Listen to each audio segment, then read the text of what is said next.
What's up, everybody? Welcome to AEW Uncensored. I'm here with my man Jimmy this week, aka Shake. Alan couldn't be with me today to do the show, so our longtime buddy Jim has stepped in to help me out. So we miss you, Alan, but not really because I got Jim. So. um,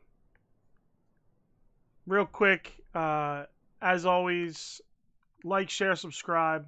Uncensored Alliance, find everything we do there. Twitter, at AEW Uncensored. Email, AEW Uncensored Podcast at gmail.com. Send us comments, questions, whatever you want to do. That's where you get a hold of us, aside from Facebook, Twitter, etc. But email's good. Facebook, we are AEW Uncensored Podcast. Just search that, and you've got a page and a group. Like the page, share the group. The audio version of this podcast can be found on any third-party podcast application. We are on Google Podcasts, Deezer, TuneIn, Stitcher, iHeart Radio, and iTunes. Please rate and subscribe on iTunes. That's huge for us. Check us out on Skype. Click the link in the description. It's in the description of the podcast version and the YouTube version of this show. From there, you can chat with us in our other group. We have, obviously, the live Facebook, YouTube feed group, and then we have our Skype group, which is where we will pull people in to the show to join us. So, with that being said and out of the way, let's get going on some stuff we want to talk about. So this week was a rough week. You know, obviously the wrestling community lost a great wrestler and guy. His family lost a great father and husband in John Huber, aka Brodie Lee, aka Luke Harper. So basically, this week's show was a testament to his life, memorial for him, and so we didn't really do a typical.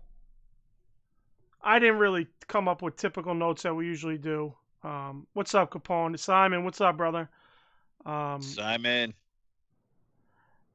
I didn't really take any typical notes that I would, so I just took some notes of some things I liked during the show that I noticed or whatever, and I think I got one negative note. It's more about just the the wrestling part of a particular match, and very little on Dark. Jimmy, I don't think you didn't watch anything on Dark, right? I did not watch anything on Dark. Like I was talking to you off air, I spent most of my time Monday and Tuesday just going back and watching a lot of his older matches. So yeah, there was no Dark for me this week. All right, so yeah, I mean, I skimmed through Dark last night. So first off, I don't know. Hey, what's up, Kenny? There's Bacon. Kenny. Bacon the comments. There we go. Bacon the comments. So I was thinking about this from the beginning. I think they need to do like a John Huber Memorial Cup or something. You know, do something every year for that, like a little tournament or something, and you know, the winner gets a cup. I don't know, maybe do it NHL style, where the cup changes hands, maybe engrave the cup, something like that. I think that'd be a pretty cool idea. Maybe I'm wrong. I don't know how you guys how you feel. I'd agree with you, especially on the fact that being that one of my big things with John was, not only did I enjoy him as a wrestler, but the guy was also a hockey fan. So I'm also a hockey fan. That's true. I would be all for that, knowing how much of a hockey fan he was. I think that would be a pretty kick-ass idea. So let's call it TK. Let's get it in the works. Yeah. Simon says James looks just like Bill, but a longer beard. But at least at least his internet works. They already got you. Oh, Alan. Alan, they already burying you, bro. You ain't even here. You ain't even here just for 1 week. Oh, you're already gone, bro. Oh shit. They're saying Jimmy's cell phone's better than your computer, son. Hey, Jimmy got that good. Jimmy got that good package. He got the 2 gig. Oh yeah. You got that 2 gig. What you call it there? I don't even fucking think what the fuck it is. I reset my router and everything 5 minutes prior to the podcast, so we're good. So you're gonna be skipping, you're saying, in a few minutes? Oh yeah. Sound like a goddamn robot. Oh shit. What's up, George? Good morning, man. Out in Australia. George, what's going on? Simon says HWO has started its takeover. It's true. It's true. They've taken over half the show right now. Well, I'd say 2/3 of the show because you motherfuckers, you and Jimmy's on the shit. You guys are killing me in the chats. What's up, Eddie? My condolences to you. Eddie's uncle passed away today. Damn, Eddie. Sorry to hear that. Sorry to hear that, Eddie. We love you, brother. Kenny says, for life, for life.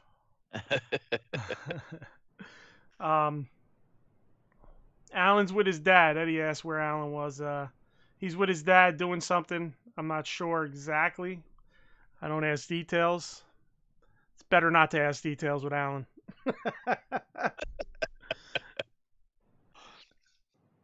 Oh, jeez. Simon says Alan died from poor internet connection. Oh, man. Oh shit. He couldn't keep his roboticness in the system. Oh shit. All right. Let's get back on track here. Eddie goes, I thought it was just shifty internet. Capone says Adam Hangman Page versus Stone Cold Steve Austin beer feud would be lit. That's if Austin jumps ship and joins AEW, which would be a slap in the face of Vince, and I'm all here for it. Yeah, he the thing about Austin is he's done. He's pretty much content with being done wrestling. I thought I read something. I'm not the, our resident WWE Mark isn't here, but I could have sworn I read something a few days ago that he was doing something because with Taker having his cinematic match and fucking Sting's gonna get his match, or 2 or 3 in. I think he started training up a little bit more. I could be totally off base, but that's just something. It just clicked in my head real quick. Well, maybe. I haven't seen anything myself, but you never know. All right, I'm just gonna go over a couple quick things on Dark that I noticed. I checked out the waiting room episode. Obviously, I always watch that from Dark. The segment flowed well this week.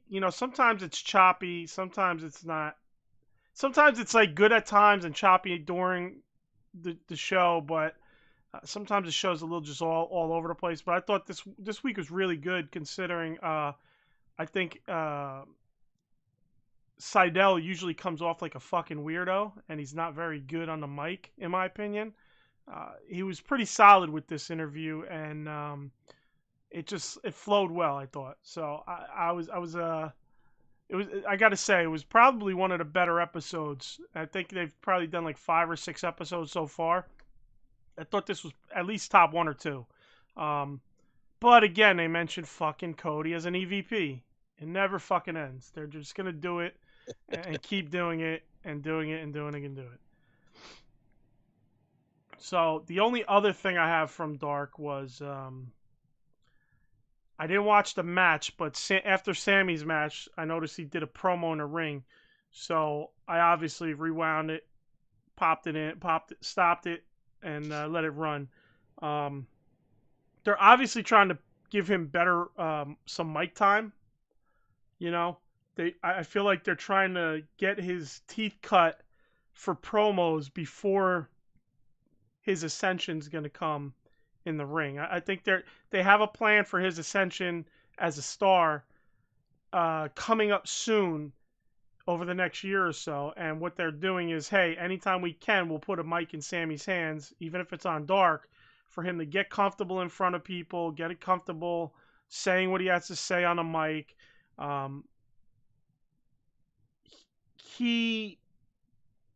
He's not a bad talker, but I felt like he had so many different vibes in his interview. It went from just a normal cutting a normal tone promo to excited promo to aggressive.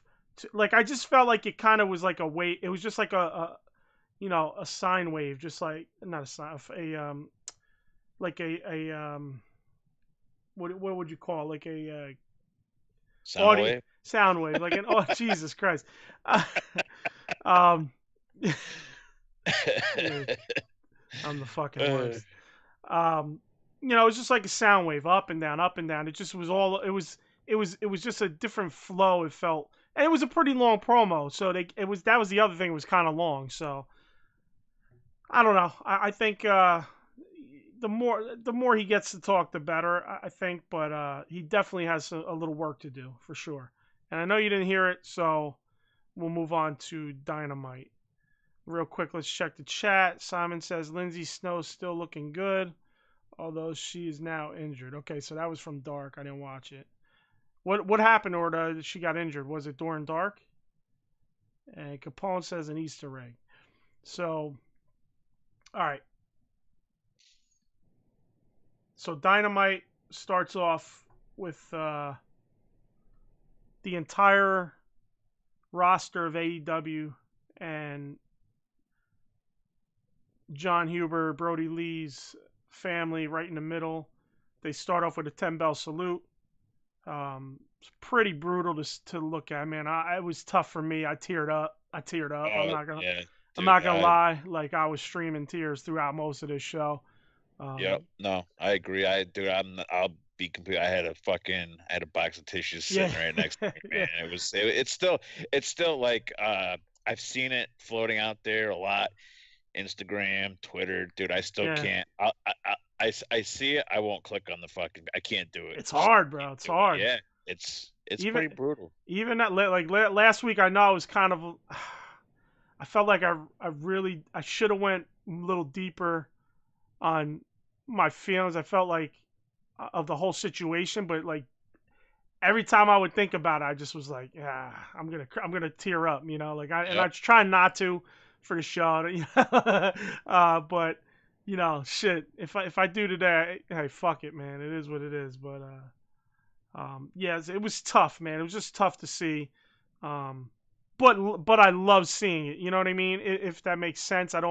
It sucks that he passed away, but I love seeing AEW and the love they had for him and the love that they have for their fellow people in their company, Oh yeah, definitely. I think you, Alan, and I talked about this. I think the day after, I made a call. I said I would not be surprised when contracts start coming up in a certain other company if a lot of guys don't go to jump because you have a lot of these younger guys. They have families. They have wives. Mm-hmm. And they want to see their kids, but working the schedule that they work for WWE versus AEW is, there's a big chunk of time that, and I mean, it might grow for AEW, but I don't think so because, I mean, just look at what they've done for, it speaks volumes, and I was going to talk about this today because I even went back and I've never seen anybody outside of that one guy that they signed from off of Dark. I can't remember the guy's name. But he went and signed to WWE, and he kind of was like, "Oh, I didn't get paid. I didn't get this. I didn't get the English kid. Yeah, I think he was from England. What the hell's his name? I don't remember. I can't. Simon, you know him. Simon probably definitely knows him. The young kid. Oh man, his fucking name is. I can't even think of Soundwave, and you want me to fucking remember this kid's name? I feel like we're having a Ben Carter. fucking Ben Carter. Yeah, I should have thought BT Ben moment. Carter. Ben Carter from the movie. Yeah. I feel like we're having a BT moment. Who the fuck is Griff Garrison? You That's know, funny. I've never watched until, I never watched it before. And somewhere out there on YouTube, there's like a complete like compilation of every fucking Dark Order, and dude, I laughed my ass off. Yeah, It was priceless. yeah. You sent me the link. That was after BTE's tribute this week to the Dark Order and Brodie Lee. Yeah. Well, then somebody did one on their side. I think I sent you that one. It was like No, that's 48. yeah, that's the one you sent me. Yeah, Okay, yeah. yeah. Let's go to chat real quick. Simon says, simply a beautiful show. I cried at least twice. Damn, bro. I was fucking I mean, I didn't cry. I teared up for sure. Like, fucking most of the shit. No, I didn't, like, do the breakdown cry thing. But I definitely, like, I was teared up, like, almost the whole fucking show. That's not even a joke. Oh, yeah. Yep. No. Kenny says, this episode gives me all the emotions. Best tribute we could have asked for. 100%. They did such a fucking amazing job. Capone said best wrestling tribute since Eddie Guerrero. Simon told us it was Ben Carter. Kenny says, agree with James. With contracts expiring, wrestlers will look at the episode and realize how well AEW treats their talent. Yeah, I'm on board with that. And Adam Cole will jump ship 100%. I definitely don't doubt that. You know what? I'm going to take that one further. I would not be surprised, because let's go back now. Monday here, so John passes, we find out Saturday. Monday comes up, nothing happens on Raw. They get a little blip. Some of the other wrestlers are allowed to do stuff. Tuesday, or no, it was, yeah, so Tuesday, Impact put out a little tweet. Before Dynamite, MLW has a show on YouTube, and and that was at like 7 o'clock. I watched a little bit of that. They did a little thing. They did a 10-bell salute. Dynamite does their thing. So flash forward to Friday. Here's SmackDown. Still nothing. No salute. Nothing. I sent you the clip on Twitter, of -1 fucking wrote, because Cole was there at the, I think that was the part of the New Year's Eve party. Mm-hmm. And here's a video of Cole getting rolled up, but it was awesome. It was hilarious. That was awesome. But we all know how Vince reacts to things. I would not be surprised to see, to read somewhere down the line that he's going to get buried. I mean, I don't know that they could bury him for that, man. It was, number one, it was on the side. It wasn't anything on AEW programming.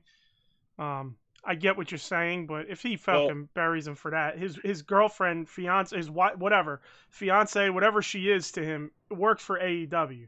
They both live down there, so yeah, that's the the other case in point would be Miro's wife. I mean, dude, they were putting her. They had her going through tables for like 7 or 8 fucking weeks in a row. Yeah, but didn't that pay off? I believe it paid off, and then she got fucked. I don't think it's kayfabe, because I saw a picture somewhere on Instagram. She's got her shoulder in a sling. She got fucked up somewhere down. No, but that's what I'm saying. Didn't it start to pay off, and then she got injured, and then Charlotte came back? Because I saw that picture too. I thought she was injured, maybe. Yeah, I don't know, but I mean, I just read Charlotte came back, and they basically slotted her in. Yeah, well, it started to pay off because it was like the whole thing for like Rusev Day, like it goes all the way back to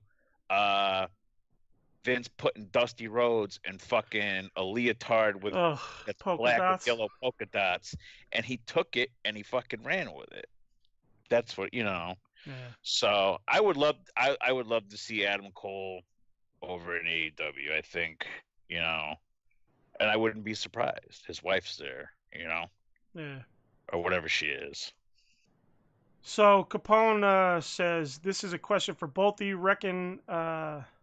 You reckon Brock Lesnar will join AEW since he's a free agent? I'm intrigued to see what you both have to say about this 100. Okay.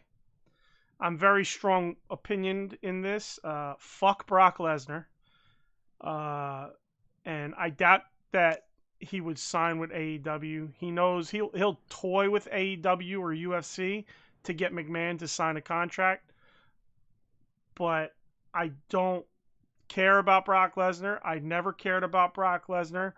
The only time I actually cared about Brock Lesnar was in the UFC, and even that I didn't really care that much. I was intrigued with the possibly him fighting DC at the time when he was trying to get that contract, when he got that contract from the WWF. However, I'm not a fan of the guy. The guy works a couple times a year. He holds the title. Like, I don't think AEW would pay a guy a ton of money to not put a title on him, because they're not going to put a title on a guy that's going to hold the title for 3 years and not fucking defend it. Of course, Brock brings a big name, but for me, I think Brock is fine in WWF. He'll end up back in WWF and let him. He's got a cushy gig going there. That guy's gonna end up retiring from the WWF and just bilking them out of a ton of money. So, and obviously he draws some money, but I don't think AEW needs that kind of guy in their organization. From everything you hear, the guy's not that great of a guy anyway. So that's just my opinion on it. Jimmy, what about you, brother? I agree to an extent. He's a draw. He's definitely not a draw for AEW. I don't see any reason for him to be brought into AEW. There's no matches that he could possibly hit, because he plays mostly a heel. So who are the only two big guys he could really go up against are Cage and Hobbs. They're that it makes no sense. And again, I agree. Like, I've heard, like, in the locker room, but he's, from what I've seen and read myself, like, he's a very business oriented guy. Like, he's a macho after my own heart. I'm here to work. I'm not here to make friends. And I think that's, because I've seen other things outside of wrestling where he seems like he's a decent, but he's, I think I don't see him coming back unless Vince gets desperate and backs up the Brinks truck to get a draw. But there's no need for him to go to AEW, because all their champions, for the most part, have been working champ. Right. They're out there, even if they're not putting the title on the line at a show. They're at least working some matches to get a build, not just right. like he would do. Hey, all right, I'll see you at WrestleMania. Leave with the pull the old Hogan at Bash to get in the fucking limo and peel off. Yeah, I think that's the thing, is he doesn't. That's like a WWF thing or WWE thing where it's like he has this deal with them where he can just, they're willing to put their title on a guy that's not going to be around and only going to have certain dates. I don't think AEW wants that for their title. I think they want titles to mean something again. And with their world title, they're kind of showing it. Everyone who's held the title has almost held it for a year, if I'm not mistaken. So almost a year. I'm not saying a year, 8, 9, 10 months, stuff like that. But because Jericho was over a year, wasn't it? When did he win the title? I think so. He won the title May last year? Not last year, 2019? Yeah, something like wherever that paper. Yeah. Yeah, then they started TV in October, and then I believe Moxley won it in May. No, March. So it was close. It was close to a year. Yeah, close to a year. Yeah, then Moxley was close to a year. He just lost it. So even 9 month title reigns to me are good title runs.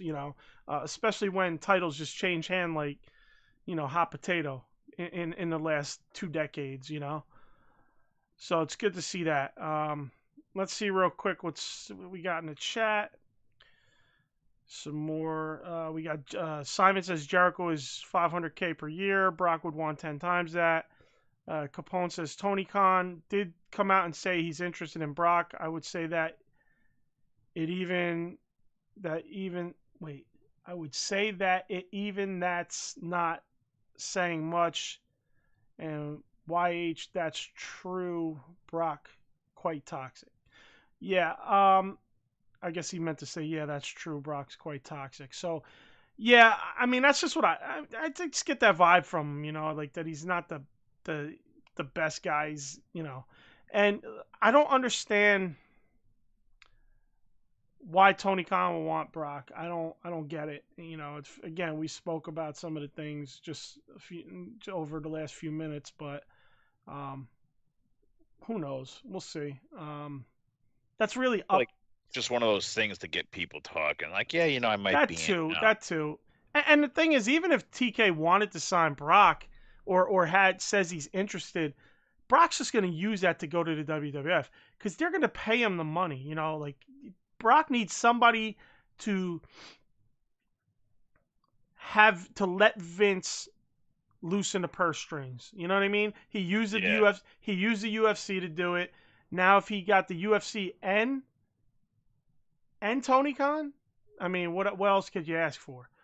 Capone says he was talking about Don West should sign with AEW. I don't know Don West. I've heard the name. I don't know about his announcing. So he says knows how to oversell matches. AEW should bring to the AEW commentary team. Would be 2 commentary legends. Him linking up with JR will be golden. My thing is I love their commentary team now as it is. I mean, Excalibur does his thing. He keeps you up to date with the younger guys, and Shivani's fucking the legend right now. Shivani's like, in my opinion, one of the best things going in wrestling. And JR's JR. I was never a big fan of JR, to be honest with you. I just never was. I'm not a WWE guy, and I wasn't a fan of him in WCW. He wasn't as when he got to WWE and he started doing that. By God, he broke all that shit. Like he wasn't that guy in WCW. Like I didn't hate Jim Ross in WCW, but he also wasn't that guy in WWE where and I think that was overdone from when I heard it. Obviously, I didn't watch it live, but I would watch a match every once in a while, or I would hear, and you obviously hear about it. Like that's just not my thing. I think Mauro Ranallo, everybody loves him. I know I know him from MMA, and now he's in he was in the wrestling world, but I think his is too much as well. See, I loved, like, for me it was Shivani, Heenan, Zbyszko. I mean, that was one of the best crews for me. Again, that's the time that you're saying Jim Ross was legendary.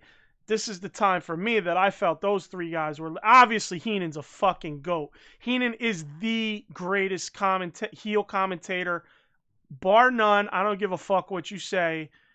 That's it. There's no question in it. So for me, I love Zbyszko and Shivani and Heenan. And obviously there was some interchanging, I think, during that time as well. A little bit of interchanging, but I liked whatever they were doing in WCW with their announcers. Obviously, Heenan and Gorilla was great. Even though I'm not the biggest WWE guy, you can obviously, they were fucking awesome together from all the old shit as a kid I would see, and obviously as a tape collector and trader, watching all the old WWF shit, they were great, the old prime times and all that. So, but for me, I don't know Don West. I mean, maybe you do, Jim, but I mean, I'm good with JR. I like that he's a little ornery now and he kind of calls these kids out. But for me, I'm good with the team how it is. Yeah, I wouldn't change it. I'm actually glad that they brought Shivani in, because those first couple you know, it was just JR and Excalibur. It was, you know, it was a little rough. It's like, you know, you had the younger guy, and, you know, and then the old goat going back, and it was just so, you know, and then Dark would do like, oh, you know, Taz would, you know, they'd start Mm-hmm. having these other commentators on, Yeah. and it was just like, because you could tell you needed that buffer, but now you got Shivani, Right. you don't, you know, I mean, if it ain't broke, don't fix it. Yeah. So Simon says it's no coincidence that Alan isn't here this week, and the YouTube channel gains 4 new subs. That's fucking so good. We might have to replace him. Oh man, Shit. HWO taking over. Simon says Jericho won it at Double or Nothing in May. Yeah, May 2019. Yep, that's what I thought. New World. It's all about the name. What do you talk about New World? I'm guessing Lesnar, right? And him being AEW. Yeah, that's the only reason they would bring a guy like Lesnar in. Capone responding to us says Don West used to give me goosebumps when he would call Samoa Joe versus AJ Styles in early TNA days, when TNA was on Bravo and had an 8-sided ring. When TNA changed their ring, TNA went downhill. Yeah, you know what? Like TNA was almost something that I peeked in on every once in a while, and then they got that 6-sided ring, and I was like, fuck this whack shit, you know? I just I thought that was the most whack shit ever, man. And I was like, yeah, from that I definitely won't be getting back into wrestling, you know. Well, they had to change. They had to change a lot of, you know, they Changed. were trying to, they had to do something to try to get like people to watch and shit. A 6-sided ring ain't But getting me to watch but shit, bro. it's funny because now, like if you go back, like if anybody here has Twitch and shit, if you go back and watch them on Twitch, I mean, dude, there's been some pretty damn good fucking like old Oh, school. I'm Like sure. Oh, for I wasn't sure. I wasn't a big TNA Impact guy. I'm sitting there like I think I messaged you there. I was sitting there watching fucking AJ Styles and Christopher Daniels were going back. I mean, having some crazy fucking matches. I'd never seen that shit before, so I sat down and watched it. You know, some good stuff. Oh, no question they had good matches, but like to me that turns me off. AAA does have the ring. I believe AAA had the ring a long time. They had it before TNA.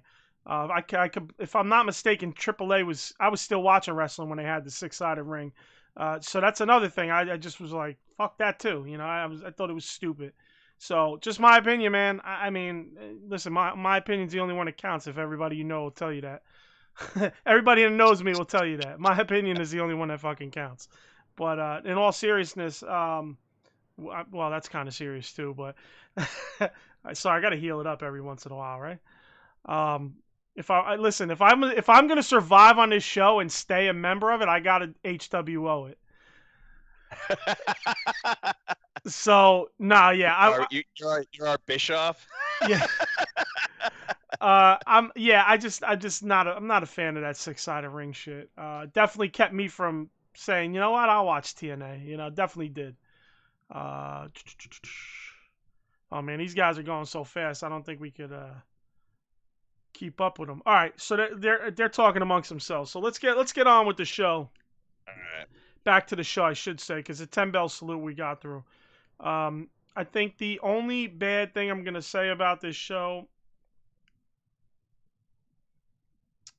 I believe it's the only bad thing I'm going to say about this show.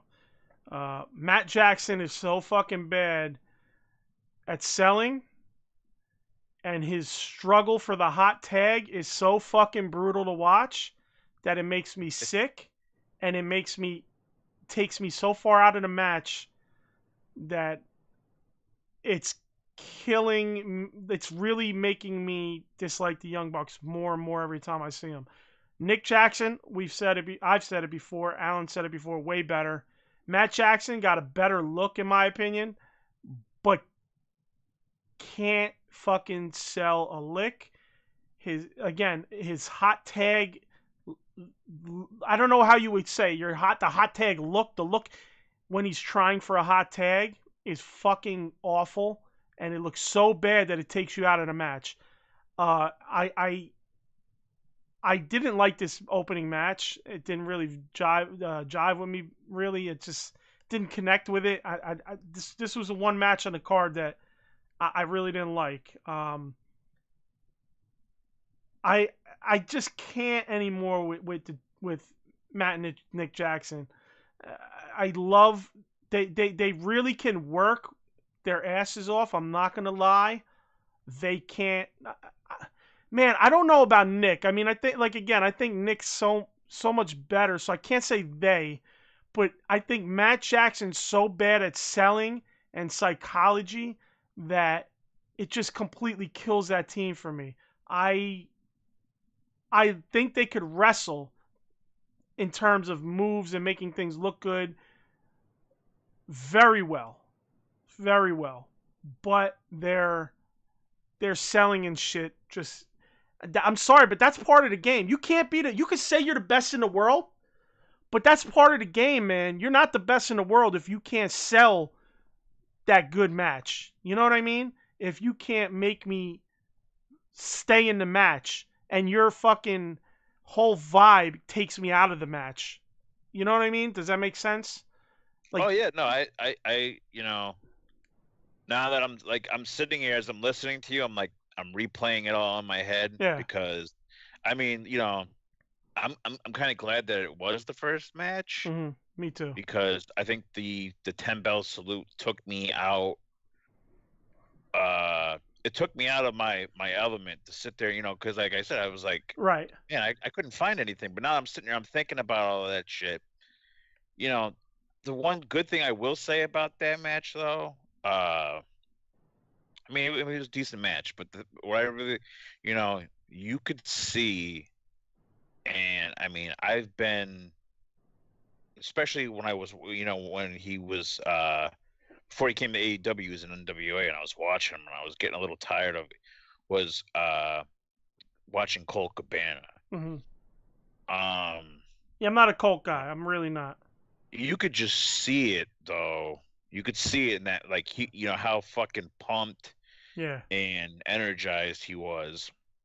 And, I mean, in my opinion, again, I'm not a Colt Cabana guy, but he was the fucking star of that match, in my opinion. Through all he was just he was very energized, I haven't seen him move like that in a while. He looked a lot younger and a lot more energized. Yeah, there was a lot of energy in that match he was in. I think that was the third match? What match was that with Colt? That's the first match. No. That was the first match. Oh, was it? Yeah, oh, it was him and the Bucks. Right. Yeah, it was him and the Bucks. Yeah, my bad. You're right. Because other than that, I'm tired of I'm tired of the Bucks, and I'm definitely tired of Matt Hardy and Private Party. Yeah. Private Party. I mean, I might get slayed for this somewhere down the line, but I feel like the only reason why Private Party has spent as much time on Dynamite instead of being down on Dark is because that they're stabled with Hardy. And if you're gonna heel turn Hardy, can we just do it already? Like I'm getting tired. That's one thing I didn't take note of, but during their match, they Private Party really were more aggressive. I don't know if you caught that vibe. So that was an interesting thing that came out of that match. But I'm with you. I wasn't a big Private Party fan early. I thought they started to turn a corner, and I don't know. They just haven't clicked with me again lately. But they were clicking with me a little bit. They slowed down their matches. Early on, it was that run. Like nothing was calm. The stupid silly string was a fucking slow, dumb move. And they really just kind of mostly stopped doing that. They slowed down their matches. They took a lot of the fat out, and they started clicking with me. Now, with Hardy, I'm not invested at all with them. I don't, I just have no investment. Cassidy did the scream thing again. I haven't heard him do that girl scream shit in a while, so that's another thing that I was liking. And apparently he did it during that match. That he does that like bro, what are we doing, bro? You're from New York, son. New Yorkers don't do that shit. Come on, man. Apparently they do nowadays. But listen, yeah, whatever. I mean, I think. Listen, I think Private Party can do some things. I think their gear's getting a little better. I shit on their gear in the past. I shit on all the craziness they brought instead of just fucking being slow and steady. But yeah, I think they can bring it back. I really do. But it was interesting to see them a little more aggressive. So, but yeah, in general, that match was, and like you said, Colt was definitely souped up that match. You could see it. He brought a lot of emotion. Let me see. I mean, I guess I'll go down some of my stuff because I have no. Again, that's why I forgot that he was in that first match because I don't have it written how I usually do. I didn't write the match, who's in the match, and then my notes. I literally just wrote bullet points of stuff I thought was good. If you have any off the top of your head you remember from the show, I'll go in order. I'm going in order from how they landed off the show. So if you find that there were any bullet points from these times during the show or any other shit you want to talk about, bring it up. But well, definitely right after this match, you know, I know you're high on these guys, and I'm not. So this part after the match where the Acclaim came out, they tried to start talking shit. Yes. And here come fucking Kaz and Daniels come out the back and fucking. They're using it. They're using it to build that feud, which is cool. Because they did a good job. As much as this wasn't an overall show where everything was meant to really push a storyline, they still used it to push storyline. Yeah. You know. Well, they only put because there was only one other sort of push after later on down the show, I think. Yeah. That was kind of like off match. Right. Push. I don't know how you don't like the Acclaim, bro. Like they're pretty good, they're pretty solid in the ring, and I love the spit in the bar shit. Dude. Hey, fuck any of you haters. Oh, the rap gimmick. He John can't Cena rap. Hey, hang on. Let me pick up my phone. John Cena just called. He wants his fucking gimmick back. Listen, man, the kid was doing it on the indies. I don't want to hear it. Fuck out of here. I just like listen, if the fucking stuff he says is good, to me, I'm good with it. I don't care who did it before. I don't care what's been done. Like, everything in wrestling has been done before. I don't care. It's funny how to rip this kid, but literally everything in wrestling has been done to death. I mean, yo, the horse is dead. It's everything you put on TV in wrestling, there's a dead horse there right next to it. So I don't want to fucking hear it that the rap gimmick has been done 3 fucking times in pro wrestling. Let's bring back the honky tonk gimmick then. Listen, they did it with rap is crap, right?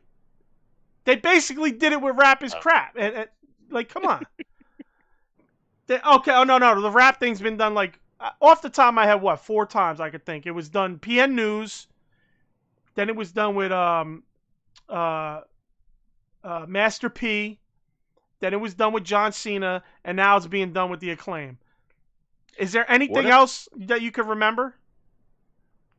I'm trying to think of what the fuck was that group? Did Public Enemy do it in WCW? You know, they did that. They did it. Yeah, you know what, man? I think they kind of had a gimmick, a hip hop gimmick, but they didn't. I don't know. I don't think they rapped or anything, but you know, I think those were the only hip hop gimmicks that I could think of in wrestling. You know, again, I was away from wrestling for 20 years. No, then there's the then there's R-Truth, which is that's for the kids. Okay, so anyway, it's bad. Anyway, bad. My point is, people want to shit on it. Oh, he's this. Oh, he's biting that. Yo, motherfucker, why don't you go back in wrestling and see who's bit what off of who? Because again, dead horse. So that's number one. Number two, I don't care. The rhymes make me laugh, bro. Like people are like, oh, it's so corny. It's not corny. It's actually he's talking shit about people, And they're pretty good fucking lines, man. So that's all that fucking matters is that he's coming up with whoever the fuck's coming up with the lines to go at these people. It's great. I mean, look, and then it even got Kaz involved, and he spit his own rhymes, which was fucking. They were great. You know what I mean? So that was funny. That's all I care. Number one, and I'm a hip hop head, so I don't give a fuck. Simon says didn't clown. He said it all wrong, but Insane Clown Posse. Yeah, bro, I don't fuck them. They ain't rappers to me, bro. I don't fuck with that Juggalo shit. We just lost about 300,000 subscribers that we already don't have. What did they say? What did they say? Oot oot or toot toot? I don't know what the fuck these guys say. I don't know. I've never been a fan. I don't consider that shit. That's like trailer park hip hop. Oh yeah. Eddie said Men on a Mission. You're right. You got me there. Oh Jesus, Men on a Mission. Yeah, it was what Mabel and Oh man, I got Mo and Mabel. Kenny says the claim sucks, Bill. We're taking your HWO card back. Oh yeah. Yeah. Oh, Eddie got it. Whoop whoop. Yeah, they do. Whoop whoop. Hey, Eddie, that's fucking hilarious, Eddie, because you're like the last person I would think would know that. Literally the last person in my life that I think would know that, which is hilarious. Yeah, fuck you, Kenny. God damn it. Kenny says there's a lot of wrestlers that do better with crowds to feed off, and Private Party is one of them. Yeah. I mean, they definitely feed off the crowd for sure. But I think that gets them too hyped sometimes. Maybe that's why they've slowed down. Maybe that's why they have come down from what they usually do. Go ahead. But that's a thing. Okay, if you rely on the crowd for your, to get pumped and shit like that. Your energy, right. It's good that you don't have this, because I've seen a lot of guys talking about, like older, like Rock and some of these other guys are like, I wrestled the same, whether I was wrestling in front of, 5 fucking people or, in front of like a sold out crowd.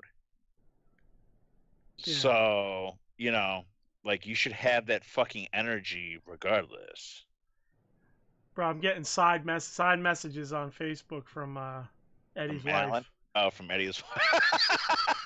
She's telling me, what do you think, my husband's an idiot? Oh shit. Nah, I was waiting for the closet ICP fan fucking message. That's what I was waiting for. Yeah, Eddie got all that shit. He got a Hatchet Man tattoo we don't know about. Woo, woo. Oh shit. Oh man. All right. We keep getting sidetracked here. The next thing was, I love the attire of Lance Archer, bro. The homage to Brodie, the Luke Harper character, the jeans, the beater. Well, no, that's the Brodie Lee character. Right. That was his gimmick before the WWF, right? Yeah. So I loved it. I thought it was great. That was all I really had there. Evil Uno's kick was. Yes, I didn't notice that during the show because I didn't know about it. That was I'm trying to think. He made him check. He made the ref check his. Because that was the same ref from that match. Oh, was it? Match in, I want to say it was Chikara, probably. Chikara. Yeah. And he hit. Yeah, I think Brodie hit Eddie with that same kick in Chikara or some shit like that. Yeah, he had him check his knee pad. Yeah, he had him check the knee pad, and then Uno came over, gave him the big fucking boot. Like you said, that was a Chikara.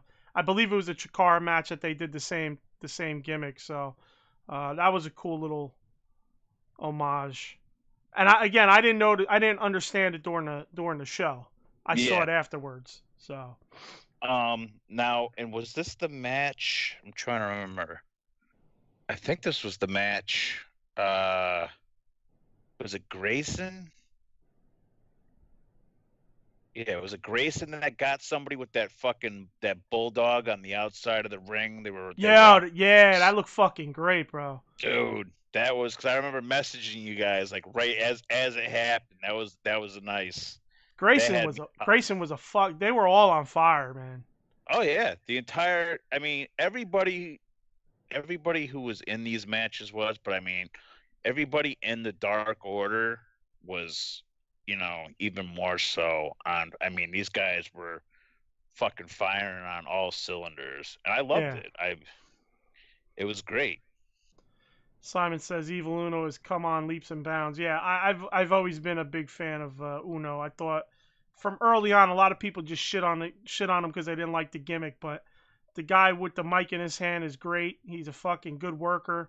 He's a slow worker. He's not one of these flip flop fuckers, and he brings psychology to the game. And anybody who doesn't like Evil Uno, they're just fucking dick suckers who fucking follow the pack because full fuck Dark Order. Nah, bro. Evil Uno can work. I don't care. Oh, he looks like shit. I don't give a fuck. He can work. Yeah, that's probably some of the same guys that fucking follow WWE and have a fucking Kevin Owens T-shirt in their closet. Yeah. Dude's the same fucking bodybuild and everything. Guy can work his ass off. I'm not gonna shit on him for what he looks like. Exactly. You know. Another great thing during the show was when Kingston called to Jake right before he hit that DDT. Such a nice DDT too. Yeah, that was pretty funny. Like we just spoke about, Stu and Uno, man, they were just on fire. They were fired up. They were just going hard. Dude, that fucking that bulldog. I mean, I popped for that shit. I popped so hard. I mean, dude, and the episode as a whole. I mean, I had a feeling going into this. There was no way they were going to let the Dark Order drop any of their matches and attribute them. But man, especially during this match, I was on the edge of my seat quite a bit here. For one night I forgot to be so analytical. Right, same. And I was a fucking fan. I was, back in the Monday Night Wars again. Like I was on the edge of my seat, fucking watching this shit go down. Like, damn, don't let them pit. I mean, I was watching it with my kid, and we were both like, for once, we were both like really into it. That was the same with me, and I'll say this because I didn't plan to take any notes, even my bullet point notes. But I know my brain sucks so bad I wouldn't fucking remember anything that happened. You know what I mean? So like even I forgot Colt Cabana was even in the first fucking match. So that I was like, all right, I need to at least take bullet point notes of shit that I like throughout the match, throughout the show, because I don't want to forget it, and I want to have something to discuss and go over. So I have my bullet points. I don't even fucking know. I'm sitting here like, okay, where does one match start and another does? I don't know from my notes, but I can get us on the matches. Right. So all right. So the next was what? It was is Inner Circle versus Page. Hangman and Reynolds and Silver, right? Yeah. Yeah. So fucking great. Silver and Reynolds, they fucking toss the papers at Ortiz, Brodie style. Yep. And then Hangman he's got the vest still on. You don't realize what's going on. They start the match.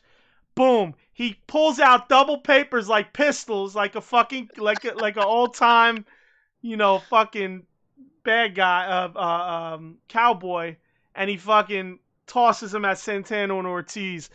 Bro, I popped so hard for that. I thought that was so fucking great. I thought the match was great. Santana and Ortiz are fucking great. Silver and Reynolds are great. Reynolds, I don't know his personality that much because he doesn't really show it. He seems a little dry, but he reminds me of Chris Kanyon in the look. If you remember that or got that vibe, but he has his body frame is almost like Canyon's. Obviously, he's smaller than Kanyon. Yeah. But his frame in terms of shape and stuff, and the long hair reminds me of Chris Kanyon, who I was a fan of. shit. I mean, obviously not when he was a jobber, obviously, but when he was like that low card guy, you know, like I was a fan of him, you know, when he was working up to become the upper mid card guy, you know. Yep. Um, so you know, I could see Silver and Reynolds doing their thing on their own, and that goes against something that I said early on in this podcast. I didn't think Silver could be on his own because he's too small, in my opinion. I still think he's too small. I gotta be honest, bro. He looked like a fucking little oompa running around with that homage to Brodie, the Brodie gear. Well, that was the gear that Brodie bought For him for BTE. For BTE. Right. And dude, it's funny because the same thing. Like I felt like it was like a double-sided thing for me. I was like, damn, he's wearing the gear. That's fucking awesome. But at the same time, watching him run around, I'm like, should I be serious and into this match, or am I supposed to laugh my ass off? Right. Watch this dude run around. He looks so much smaller. He looks so much smaller in that gear, bro. He did. It was like I was fucking crying. He looked like a oompa, bro. Another thing I want to touch on gear-wise. And I love him. I love him. This is all love. Johnny boy, we fucking love you, bro. Dude, even my son was like, we're fucking just laugh. Like, because he's one of those guys, you know, he's a fucking worker, man. Yeah. He can do it all. Like, I watched his there was a video somewhere on YouTube that like went through like his like evolution of where he started. Like him and Reynolds have been tag teaming for a while, I guess. Right. But I think we got an early preview of the inner circle split that we've all been kind of that's with the gear. You know, that was my other, you know, MJF had his little fucking Puerto Rican flag fucking gear on. I was like, that's something I should have took a little bullet point on because we spoke about that. Yeah. But it was weird because it's kind of like, well, why would you have that made for fucking like for one match, you know? Because I mean, the gear, you know, gear's not fucking cheap for these guys, you know. Because they put some effort into this shit. I think they have someone in house making gear too now. They have the lady, if I remember right. It's an older. I can't remember her fucking name, and I'm really sorry because she's been a seamstress for a long time, and she used to work for WWE. I think I know who you're talking about. Got out, and now, as far as I know, she's working for AEW. Yeah. But also, what about?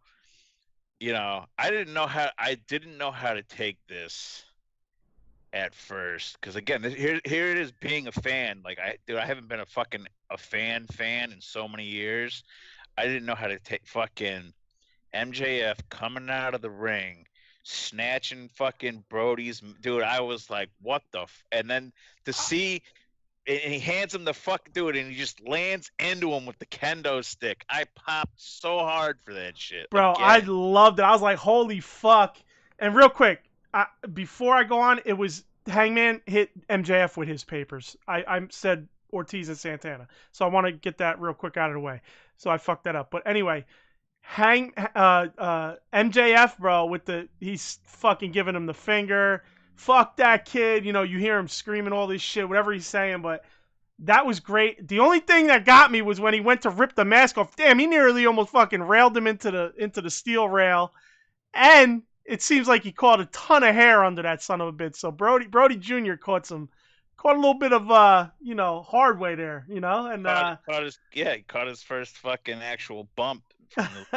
Dude, and before I forget, because you know you just said that the fuck that. Do you remember? I think it was like shortly after the 10 bell salute. They were talking a little bit. Did you hear that fan out of nowhere? Someone was like, "Brodie's the fucking man!" Like live. It was on live TV. I'm sitting there, dude. I was laughing my ass off.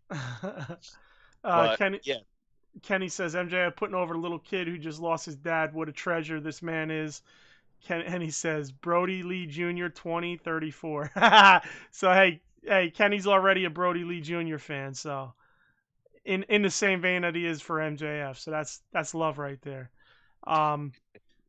Yeah, that I liked it. I thought it was fucking cool. I liked that he didn't wear anything on like the band or anything. Um, and I liked that he went at Brodie Lee Jr. And obviously, once it tied in Brodie Lee Jr. with the kendo stick shot, it made it all come together and not feel so like Jesus Christ, bro. Could you not heal it up for one night, you know? But you Yeah. knew when he was doing it, it was leading to some heat. At first, because he was right in his face the first time, I thought Brodie Jr. was supposed to punch him or whatever. He didn't, but then he came down again, and I'm like, okay, he got to do something. And I'm like, he's got that kendo stick, man. He's getting shot with it, and that's what ended up happening. Well, and you know, the other thing that I found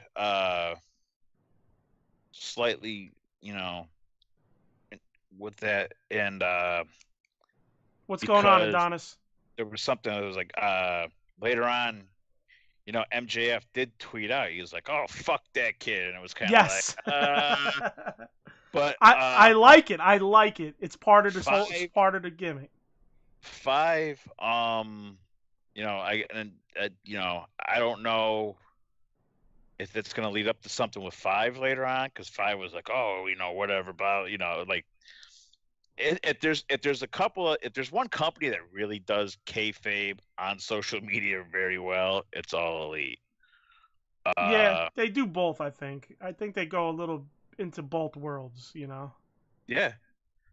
And then, dude, at the end, I really lost my shit. And that's where I got and I definitely was tearing up quite a bit is when Eric came out. Yeah. Because I wasn't expecting it.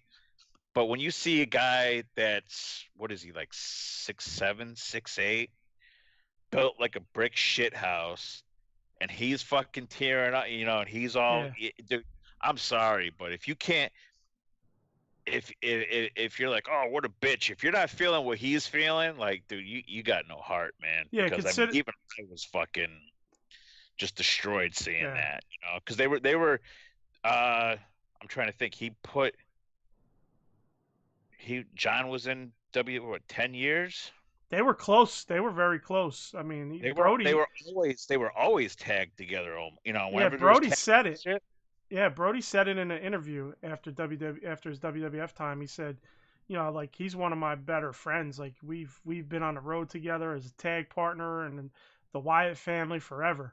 So, yeah, I loved it. I loved that sign. Happy New Year, Adonis. Thank you, man. Happy New Year to everybody. Everybody listening. Everybody in the chat. Love you guys, obviously. The Peanut Gallery. Especially the rest of my HWO. Kenny says MJF legit doesn't know what kayfabe is. I love it. Well, here's another weird thing. Now you had MJF and then Silver and Reynolds all in the ring. I don't know if it was all at the same time or not, but they all are they're all products of Brian Myers Wrestling Academy. They're all from Creative Pro. Is Silvers and Reynolds from Creative Pro? As far as I know. I know they're from Long Island. I know Silver's from Long Island. Because I saw I'm trying to think who posted. I don't know if Myers somebody had posted it. There was a picture and it was all of them, you know, at the Creative Pro. I don't doubt it because they're from the same area. Dude, but can I just, how many of the newer breakout stars has that fucking academy pumped out? Yeah. You know? Max Caster. Hey, we were just talking about it. The Acclaim, baby. Max Caster. The fucking rapper. Yep. What's up? They put them out. Creative Pro. Brian Myers. Pat Buck. Tommy Dreamer helps out there a lot too. There you go. So, I mean, you got some guys in there. But yeah, that Eric thing, and sadly, you know, I looked up. I was like, damn, okay, you know, because everybody's like, oh well, you know, maybe he'll take over or some shit like that. But everything I looked up so far, He's not signed, right? Yeah. He's not signed. He did do some stuff for was it United Wrestling League, whatever NWA has been teaming with to put out their little pay-per-view TV show there. That's where he had done as far as I know, he's still unsigned. I would think, purely speculating, maybe he might end up at AEW at some point. But knowing how close these guys were, I wouldn't be surprised if he definitely, steps back and takes some time off. He was on my short list of guys in April that got let go that I wanted in AEW. So I think he was probably my top, I want to say top 3 or 4 guys. So real quick, Capone says, guys, would you have Homicide in AEW? I don't know much about Homicide. Obviously, I was off for 20 years from wrestling. Homicide. I do know people hold him in high respect. So I mean, I don't see why not. I think he might be done. Because him and Eddy, him and Eddy are basically Brodie and Eric. From a different, and they were wrestling together for a while on NWA. I think Homicide got hurt, and I haven't seen anything on him. I don't know his social media. I know, one of my biggest things is I'll follow a lot of these guys on Instagram just to see what they're doing and stuff. He has one, but it's, it's set the price. So I don't know what the guy is doing. He's a worker. He's up there. He's up there in age, but I think he could still turn some matches out. So, yeah. I mean, I wouldn't be against it. And then you would have, because I think they were in TN. They were the original. Yeah. LAX. And then they passed it on to So I wouldn't mind seeing that. Seeing the past and the 2 LAXs going at it somewhere down the road. But again, like I said, I don't know anything about what's happening with him. I think he got injured. Simon says Mikey Whipwreck trained John Silver, so that makes sense why there's a connection with Creator Pro, because Mikey Whipwreck trained Brian Myers and Cardona, and so there's obviously, I know they're very close with Mikey still. So obviously that's probably where the connection lies. They probably actually trained at the same time almost, maybe, I would think. Cool. Because Silver and Myers and all them. Nah, well, Silver's might be younger, huh? No, Silver's is. Come on, dude. You watch BT? I just started watching that. He's 29, guy. All right. Yeah. Well, I mean, yeah, you're right. But they're so 29. Yeah, but they're like 20. But they're like 30. I want to say they're around 36, right? Myers and Cardona. And Cardona are like my age, I think. I think they're like 30, late 30s, if I'm not mistaken. I think they're like about 36, if I'm not mistaken. So you got to figure they're still good friends with Mikey. So you got to figure, even if they didn't come up with John, that John is very ingrained with them because they probably are running in the same circle, Well, yeah, because Silver started wrestling when he was 17 years old. Yeah. So there you go. So that was a connection. All right. Let's get back to something you mentioned about a possibility of the inner circle splitting. We obviously know is happening. You know that this was something that we spoke about on the show for a while, something that I actually thought, I basically feel like I booked it. It was something I thought of as part of how you get the split, and it was MJF and Santana and Ortiz. All New York guys, you know what I mean? All New York guys. It gives them the main heel, and it gives them the badass street cats, you know what I mean? So I feel that that's a fucking tremendous trio. I don't think, maybe you got Wardlow as like a muscle guy, but they're obviously have teased the split with him enough that he's probably not going to stay around long enough if that does happen with Santana and Ortiz. Yeah, no, I would see Wardlow going on a singles ticker. Right. Same because then it depends on what happens with the other three. What happens with Hager, Jericho, and Sammy. Because Jericho's tagged with both those guys. So what are they gonna? Is somebody gonna go off in their own direction, or what's gonna happen? Yeah. Or do we get the new incarnation of the mega powers with Wardlow and fucking Hager? Oh my god, wouldn't that be some shit? Oh Jesus! So Capone says WWE is so petty because Snoop Dogg is about to do commentary work for AEW. They took merch down.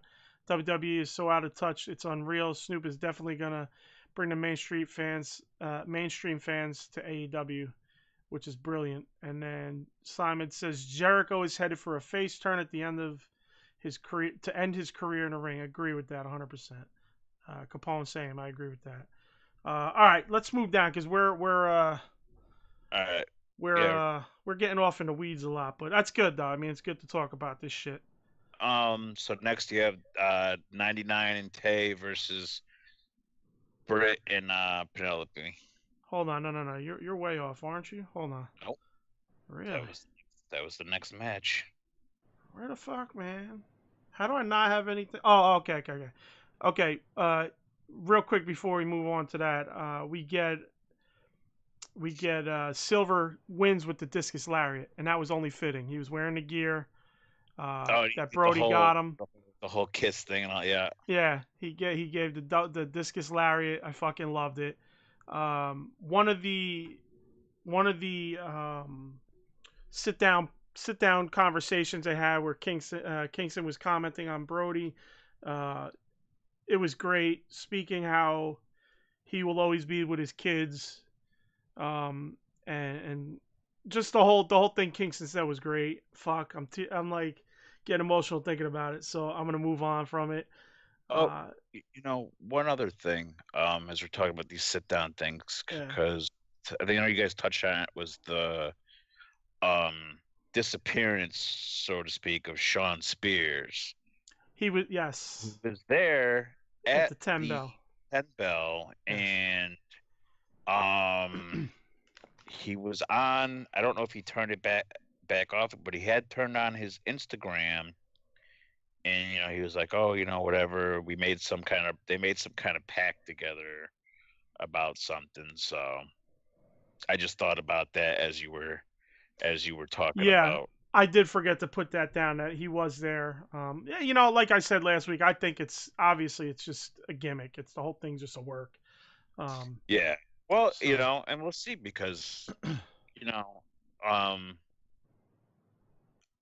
even if it wasn't, the one thing I know outside of WWE, the passing of this man really brought the wrestling world as a whole together. Big time. So I mean, I can't imagine, and that was the other thing I noticed from a lot of these vignettes and stuff that were on during the show, which I had such a brain fog because over a lot of that's because it was just, it was a very, while when the matches weren't going on, it was a very it was a very numbing thing for me. Like I would get teary eyed and shit watching a lot of this stuff. Mm-hmm. So damn, I lost my fucking train of thought. Okay, yeah. So you're turning into me, bro. Well, it's just because who said we're basically look like each other? Simon, was that you? We're basically look like each other minus the. I got the better beard. Yeah, you got the better beard. I'm a patchy motherfucker. Look at this patchy shit. Here's what I realized with all these stories and the vignettes and over the week is, you always hear in the wrestling where you hear, oh, he was, so and so's the locker room leader. This guy's the locker room leader. I think for this company that that he was the locker room leader unofficially, but the way you hear everybody talk about him, and I've listened to a lot of other shit, I was listening to Busted Open Radio because I have Sirius and I've never listened to these, but I'm listening. You know, they had you had Bully Ray, Mark Henry, Tommy Dreamer, Edge even called in, and they were like, "Look, you know, how many guys in the industry can you count that there's nobody can say a bad thing about this guy." Right.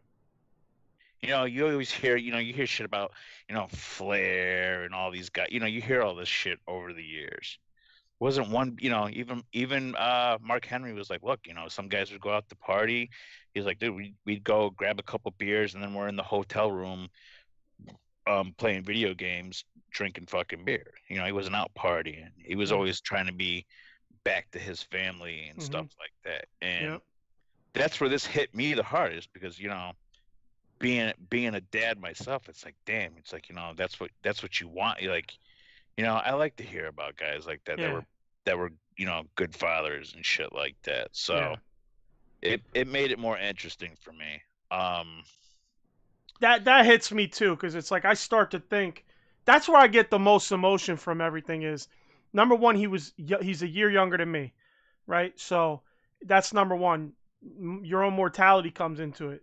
Yep. Then the fact that he has young sons, and it's like they now miss that growing up. They won't be growing up with a father, uh, and his wife, and it's just like the things that are lost with his passing, not just him passing, but the other life around him, and his even like his career was you knew it was going to be spawned into something much bigger than it was, and it was just on its way, and it just got the bloom. It's just started to blossom. You know what I mean?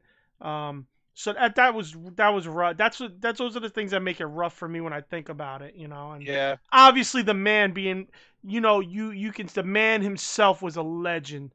While his wrestling legend was on the rise, the man himself was a legend, and everybody let you know about that. So Oh yeah. I that's where all my emotion from this comes from. Obviously him losing his life as well.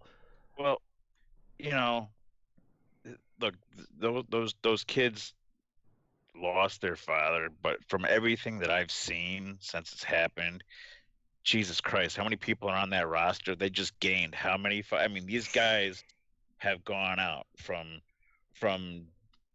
pictures of Jericho holding the younger one in front of his jet. So clearly Jericho is going leaps and bounds to bring them, to help get the family around. Some lady from the Jacksonville Jaguars has been helping his wife Hmm. out, and and 10 has been there every fucking step of the way.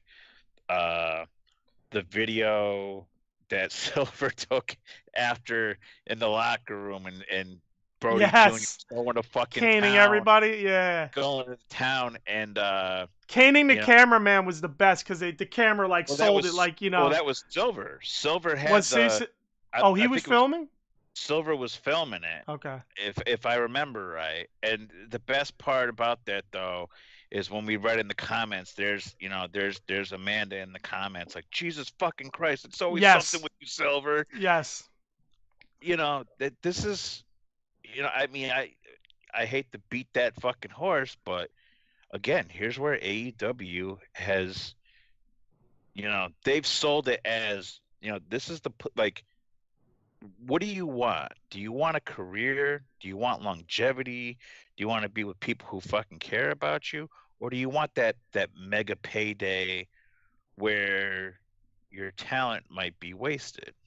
Right.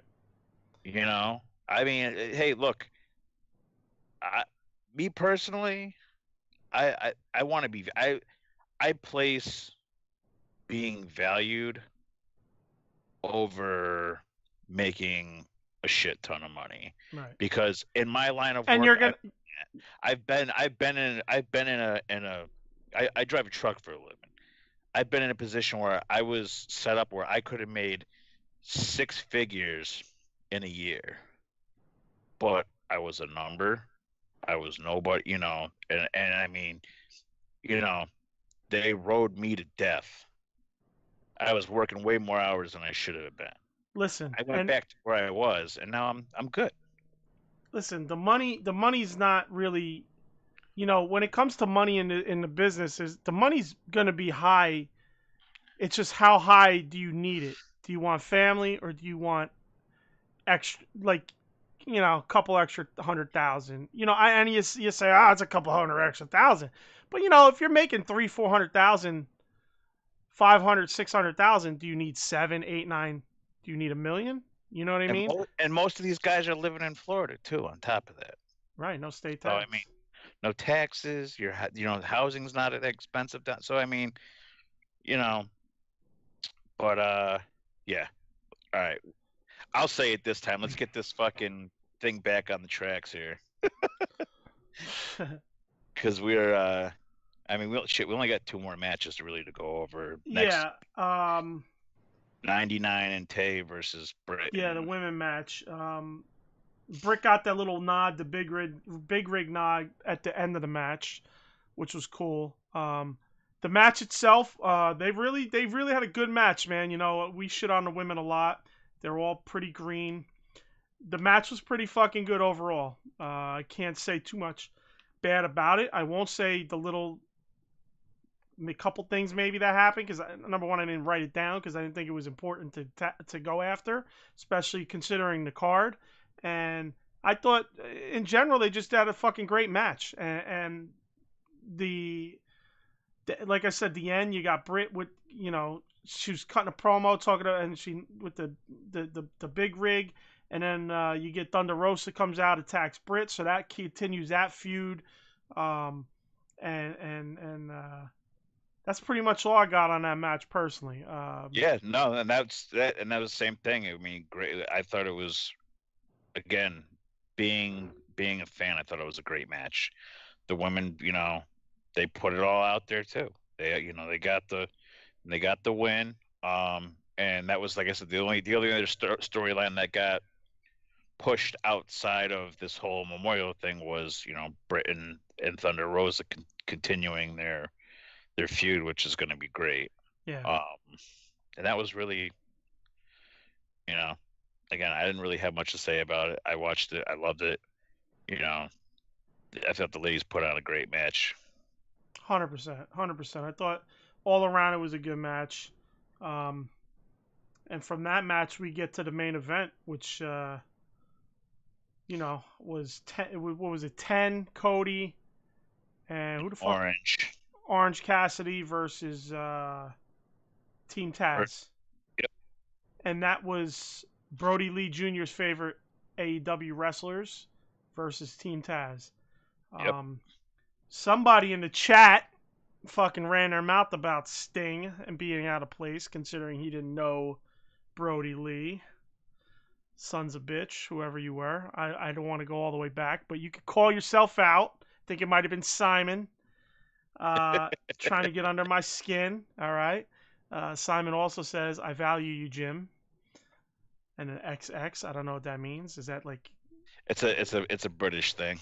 Gotcha. Okay. Look at you, you fucking worldly son of a bitch. I am not worldly at all.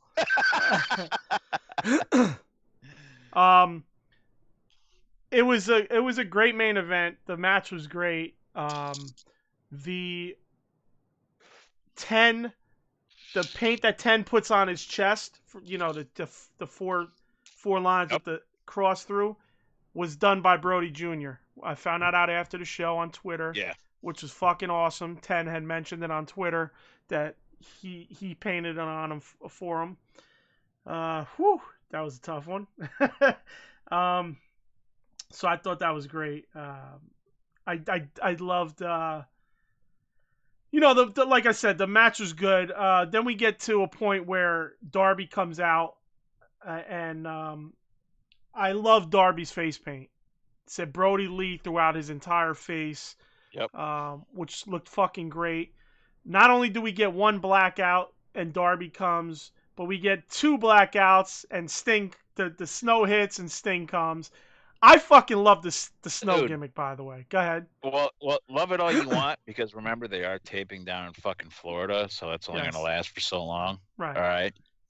But now that first lights out hits, I'm like, what the fuck? I'm like, Right. okay, I'm thinking Sting. And there's Darby. And I'm like, what the hell? So then it hits again. I'm like, okay, well, here's Sting. Now I'm waiting to see Sting come out of the tunnel. But he comes out of the same door that Darby comes out of. Darby uses his light. I'm like, okay, is this kind of like the start of the passing of the torch? Right. I thought, that's a good idea. Yeah, that's a good thought process. So let me take that back. That would be the third thing to be progressed that didn't necessarily, tie into. I mean, it did because they're feuding with Team Taz, right? But without being in an actual match to be, to progress forward. So, and there's Simon. There's Simon. There was a fucking reason for Sting to be on the show, motherfucker. He said it wasn't 100% him. There was a reason. Team motherfucking Taz. I don't even know what Team Taz did that they had to pop out with the blackout. Were they attacking him or something? I forget. But, there was beat down after the match. Okay, so they won, and then they started they started doing whatchamacallit.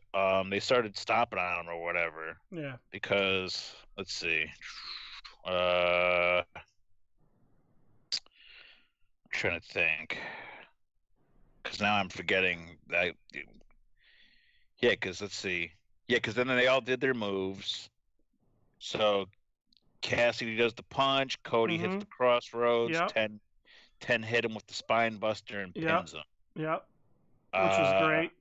So right after that, everybody jumps in and they start beating the shit out of these guys, and then the lights go out. Here comes Darby. Here comes Sting. So, okay, I'll say it again. The snow is fucking amazing, and they can do it if they do it inside of an arena, because then it won't, the weather won't matter outside. So, fuck off. All right. But right now, this is where they're doing it. So, right. We finally get to see Sting and Darby together, per se. So that's another progression in the story. And cool your fucking jets, Simon. All right. He go. What did he say? He's seen nothing from Sting to be excited about. Cool your jets. Goddamn well the first time Sting showed up, you were excited. Stop acting. And if you weren't, fucking, I don't know. I might have to fucking knock you down a couple rungs on my favorites list here. And then, so we get the ending, which, good fucking God, was that super emotional. Oh, dude. Yeah. Okay. And this is where the waterworks started a little bit more for me. It was tough. And, oh, man, what makes it even harder is I read later from Tony that he bought the rights to that fucking song, so he can always use it for that, dude. In perpetuity. And that fucking crushed me. Yeah, I've seen that too. I can't remember the song, I'll be honest with you. 55 or something like that. I forgot. I can't remember off the. I can't remember who it was by. Was it Tom Waits or something? Yeah, I don't. I think that's what it is. But yeah, it was the song they used for the video package that they played at the end. Amanda and the kids came. Did they have the little one with them or no? No, the little one was in the back. Because after that went off, they all stayed out there. There was a thing on. I think it might have just been for. Maybe just on Instagram. I'm not sure. And Tony was like, "All right, let's shout out."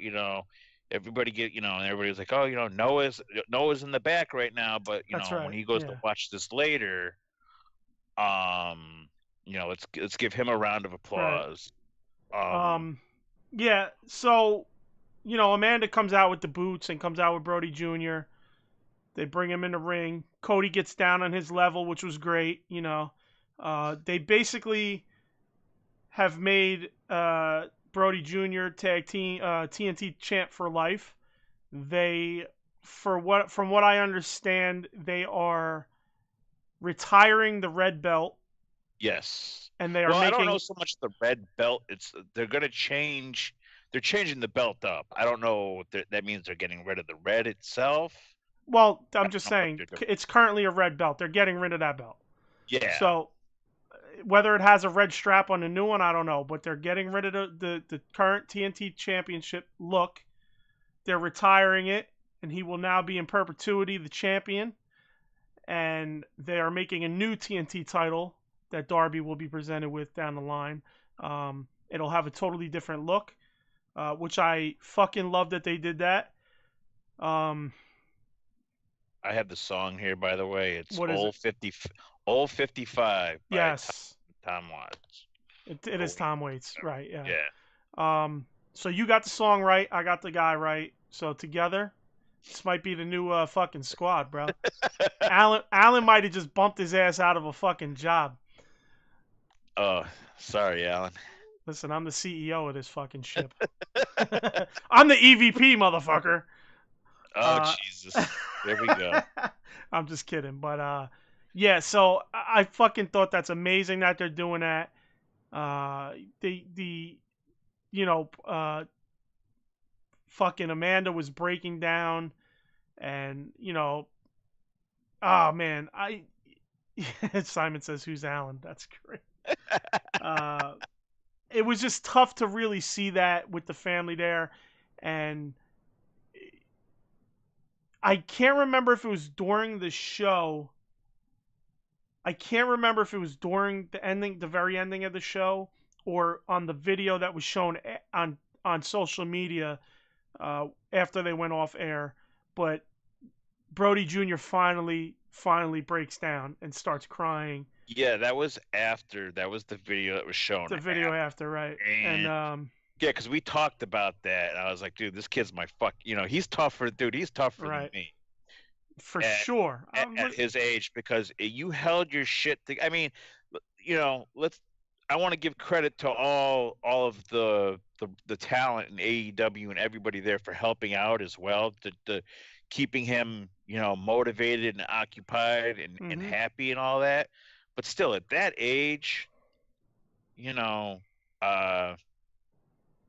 my son was I mean, he knew he could comprehend a lot of shit. So for him to hold it together that entire 2 hours and then to just lose it after, I was like, my hat goes off to the kid. Yeah, I wouldn't have been able to do it. I'll keep it 100 all the way. I would have never in a million years would I have been able to go out and do what he did that entire night. yeah. It was whew, it was emotional just watching it, and him being there, and I don't know, maybe it was a distraction. Maybe it was a good distraction for him, but I know if I was there, I'd have been breaking down nonstop. So even distraction or not, so I felt like because he broke down with his mother, and I felt like she was maybe. Well, he broke down. I think he broke in my head, but it looked like she was like, it's okay now, I think he broke down with Tony Khan first, and then went to his mother, didn't he? Probably. I think he was hugging, because there is him hugging Tony Khan in that video. Yeah. I mean, everybody in that ring, and let's say on a positive note, have you read some of these fucking fan theories about the future down the No. I've seen guys talk about Brodie Jr. is as the new leader with 10 as the fucking bodyguard, or That would be fucking cool. Believe it or not, that's funny. Yeah, it'd be hilarious. It'd be, dude, or when he's of age to show back up with that original TNT belt and be like, I'm the real fucking champ. Yeah. And I would pop more for that, because I thought when I first read that, I thought it's a little too similar to the shit with the FTW belt, but here's a belt that actually means something. So I mean, Right. I would pop for that. We think what he's 8, I think he's like Yeah. 8 or 9. So we're He's talking another got 10 years. another 10 years. So I'll be about 50 by then. 50-year-old me, I'm still gonna mark out if something like that ever happened. I would mark out. I would pop so Fuck hard yeah. for that Fuck yeah. because it's a great story. For sure. These guys, I can't say it enough, and I've been very vocal when they've messed up in the past with all this stuff. Um, I find myself now, like, I think about, like, okay, am I gonna, how long is it gonna take for me to be able to start calling out, like, bullshit on the show? Because all I can think about now is everything that I see with everything that everybody's doing for this family and like, I don't want to become jaded and think that it's, everything is sunshine and fucking rainbows all the time over there, but Listen, you just got to be honest with it. That's like what I try to do with AEW. Is I try to be honest. If I don't like it, I'm gonna say it. It's like I say, if you're my best friend or even you're my friend, I'm not gonna. What does it help you as my as your friend to lie to you about what you're doing wrong? You know what I'm saying? So well, yeah, you might not like it, but you know. no, I agree, but it's like, again, it's like, damn, for me, I'm always very honest and blunt. I have calmed down the older I've gotten. I haven't been, but it's like, when does this, not that I want it to wear off, but it's like, when does it wear off? Because Right. No, I get again, what you're saying. it's so, this is the first time in the history of wrestling that, you've really seen some, I mean, because I haven't heard anything else about any, Dickie works for AEW. I've never really heard anything about, what happened with, when Eddy passed and what WWE did to kind of help out there or anything like that. I mean, Right. they kept her working. Right. Um, but you know, what else is going on with that? Because I know that, like, Eddie's daughter is somewhere in the Indies. I don't know if she'll come to I don't know where she's gonna go. I highly doubt she'll go to WWE because you saw what happened. The whole reason why Vicky's over in AEW is because she guest starred one time on AEW and that was it. Yeah. You know, Yeah. but um, but that's it, man. I mean, So yeah, Capone. Yeah, we don't have an Instagram, brother. We got just a Twitter and Facebook. Even that, it's more or less just retweeting some stuff, maybe a couple things on Twitter where kind of throw some ideas out there, or and just posting up the shows. Instagram, I don't even keep up with Instagram, my own personal Instagram, so just never really got connected with Instagram that way. Simon says Eddie's daughter did the ring announcing for women's tag event last February, so okay, you got that. Um, but on the same note as you, AEW, Tony Khan, every single wrestler and every single person that works for AEW respect you, love you, love what you did for the Huber family. Um, to Amanda, Brodie Jr., Nolan, our condolences. We love you guys. Um, just rest in peace to John Huber, the man, the wrestler. And let's end it on that. great. All right. Peanut Gallery, we love you guys. HWO for life, baby. That's right. AEW Uncensored Alliance in the chat. But all right, we'll just end it on that. You know, looking at the screen, you know where to fucking find us. Just like and subscribe, please. Love you guys again. We'll see you next week. Jimmy, thanks for stepping in for Alan Yeah, this no week. problem. And I like my new gig. correspondent. And all right, everybody. Have a great night. Peace. Peace. Peace.